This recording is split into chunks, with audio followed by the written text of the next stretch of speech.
स्वराज्य स्थापनेसाठी संघर्ष करताना महाराज स्वतः अनेक मोठ्या धोक्यांना सामोरे गेले. अफजल खान भेटीचा प्रसंग असो किंवा पन्हाळ्याचा वेढा, शाहिस्तेखानावरील छापा, आग्र्यातून सुटका, हे सर्व प्रसंग मोठ्या जोखमीचे होते. त्यांनी या प्रसंगावर यशस्वी मातसुद्धा केली. त्यातून ते सुखरूपपणे बाहेरही पडले. स्वराज्य कार्यासाठी महाराजांनी आपल्या सभोवतालच्या लोकांना प्रेरित केले. त्यांच्याकडे विलक्षण संघटन चातुर्य होते. त्या चातुर्याच्या जोरावर त्यांनी आपल्या भोवती शूर व जीवास जीव देणारे लोक गोळा केली. स्वराज्याच्या कार्यात त्यांच्या या सहकाऱ्यांनी आपल्या प्राणांची पर्वा न करता आपले कर्तव्य पार पाडले. अफजल खान भेटीचा प्रसंगी अत्यंत धोक्याच्या क्षणी सय्यद बंडा यास ठार करणारा जिवा महाला. पन्हाळगडचा वेढा ओलांडून जाताना शिवाजी महाराजांच्या भूमिकेत वावरणारा शिवा काशीद, महाराज विशाळगडाकडे जात असताना त्यांचा पाठलाग करणाऱ्या शत्रूंची वाट रोखून धरणारा बाजीप्रभू देशपांडे, पुरंदरचा किल्ला लढवणारा मुरारबाजी, सिंहगड जिंकण्यासाठी धारातीर्थी पडलेल्या तानाजी मालुसरे, महाराजांच्या आग्र्याहून सुटकेप्रसंगी होणारी जोखीम पत्करणारे हिरोजी फर्जत किंवा मदारी मेहतर, अशी अनेक उदाहरणे स्वराज्य उभारणीच्या कार्यात आपल्याला आढळतात. महाराज आपल्या सहकार्याची काळजी घेत असत. जसे की स्वराज्य स्थापनेच्या कार्यात कान्होजी जेधे हे त्यांच्याबरोबर आरंभापासून होतेच. उतारवयी ते आजारी पडले. त्यावेळी महाराजांनी त्यांना औषधोपचारात कुठलीही हयगय केलेली नाही, त्यांची काळजी घेतली.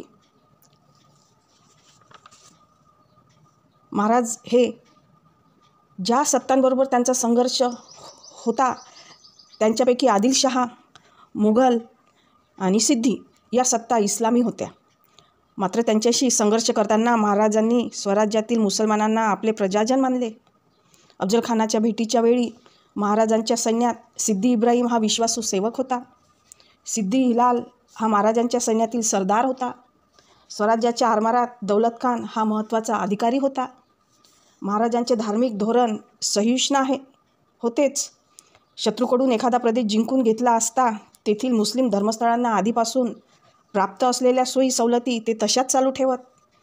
त्यांच्या सहिष्णू धार्मिक धोरणांबद्दल समकालीन इतिहासकार खाफी खान लिहितो, शिवाजीने आपल्या सैनिकांसाठी असा सक्त नियम केला होता की मोहिमेवर असताना मशिदीला कुठल्याही धक्का लावू नये.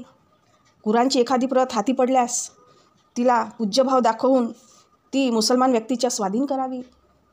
महाराजांनी अनेक शत्रूंशी संघर्ष करत करत स्वराज्याची स्थापना केली.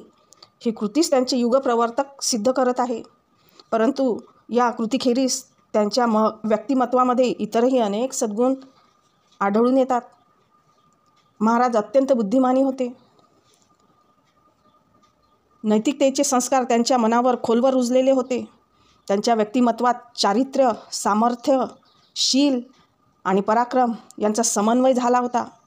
त्यांच्याकडे नेतृत्व, व्यवस्थापन, द्रष्टेपणा, राजकीय मुत्सद्देगिरी, मुलकी आणि लष्करी प्रशासनाविषयी प्रभावी धोरण, सत्य आणि न्याय यावरील निष्ठा, सर्वांना समान वागणूक देण्याची वृत्ती, भावी गोष्टीचा आराखडा तयार ठेवण्याचे नियोजन, नियोजित प्रकल्प तडीला नेण्याचे कौशल्य, संकटात खचून न जाता उफाळून येण्याचा निर्धार, सदैव जागृत राहण्याचा सावधपणा, असे असंख्य गुण महाराजांच्या ठायी आपल्याला आज जाणवतात.